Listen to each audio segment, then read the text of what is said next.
ஒரு அழகான கிராமத்துல சின்ன பையனும் அவங்க அப்பாவும் ஆடுங்களை வளர்த்துட்டு வந்துட்டு இருந்தாங்க. அன்னைக்கு அவங்க அப்பாவுக்கு நிறைய வேலை இருந்ததுனால அந்த சின்ன பையன் ஆடுங்களை மேய்ச்சலுக்கு கூட்டிட்டு போக ரெடி ஆகிட்டு இருந்தான். அந்த பையனோட அப்பா ஆடுங்க கழுத்துல மணி கட்டி விடுறத பார்த்துட்டு, எதுக்கு அப்பா அப்படின்னு கேட்டப்போ, ஆடுங்கள்லாம் வழி மாறி போயிடக்கூடாதுல்ல கண்ணா, அதுக்கு தான் கட்டுறேன் அப்படின்னு சொன்னாராம்.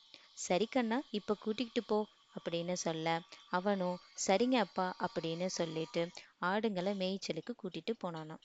அப்போ ஆடுங்களை மேய்ச்சிக்கிட்டு வீட்டுக்கு வர வழியில சின்ன பையன் பாட்டு பாடிக்கிட்டே வந்ததுனால ஒரு ஆடு வழி மாறி போனதை கவனிக்கல.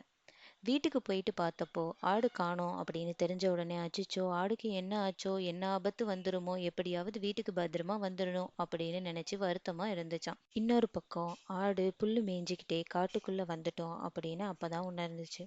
அப்போ நரி ஆடை சாப்பிட வரும்போது, ஆடு நான் இப்போதான் சாப்பிட்ருக்கேன், நான் ருசியா இருக்க மாட்டேன் அப்படின்னு சொல்லுச்சான். நீ கொஞ்சம் வெயிட் பண்ணு அப்படின்னு ஆடு சொல்ல, நரியும் வெயிட் பண்ணிட்டு இருந்துச்சு. கொஞ்ச நேரம் கழிச்சு இப்ப சாப்பிடவா அப்படின்னு நரி கேட்டுச்சான்.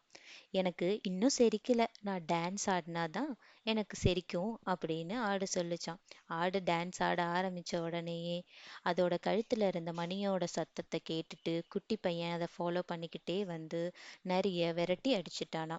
ஆடை கூட்டிக்கிட்டு வீட்டுக்கு பத்திரமா வந்து சேர்ந்துட்டானா.